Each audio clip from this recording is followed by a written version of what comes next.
Thirikari niaugite mitaratara-ini ya kuona na dawa cia kurebia na unyui wa njohi iria ikoretwo ikinina miturire ya mbeu njithi na andu agima bururi-ini. Lile jambo ambalo tunashughulikia wakati huu ni vita dhidi ya pombe haramu, mihadarati na madawa ya kulevya ambao imethuru idadi kubwa ya vijana, watoto wetu na watu wazima ambao wanapoteza maisha yao, wengine wanakufa, wengine wamekuwa waathiriwa, wamekuwa waraibu, na kila siku hakuna kazi wanafanya, hawasaidii familia zao, hawana majukumu yoyote ya kijamii ama ya kiuchumi.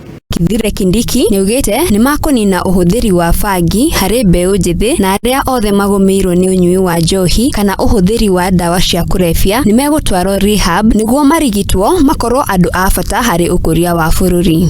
Watu hapo wanauzia watoto bangi hii embu hii sehemu ya Runyenjes, sehemu ya Mbere, Kiritiri, Siakago, na hiyo mambo yote ya bangi tunamaliza, na wale ambao ni waraibu tutawapeleka rehabilitation.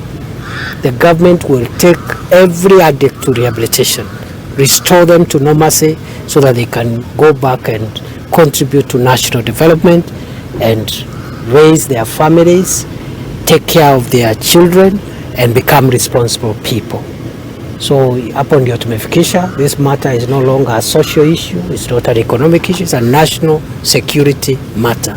CS Kindiki niaugite makiria ma mitaratara 25 ni yambikitwo niguo kuhurana na njohi thumu bururi-ini. Oho niaugite ni kuri na uthii wa na mbere hari kuhurana na dawa cia kurebia na unyui wa njohi guku agitariria maria mekite ihinda-ini riu niguo kuhurana na njohi thumu. And we have also given other measures, up to 25 measures that will make it impossible for people to use the space of manufacturing second generation alcohol to kill the people of Kenya. We have directed that ethanol be denatured so that it becomes impossible for it to be diverted to distilleries. It can only be used for industrial use and not for alcoholic beverages. Further is a bit of progress. We've discussed with my colleagues here, the county security and intelligence team.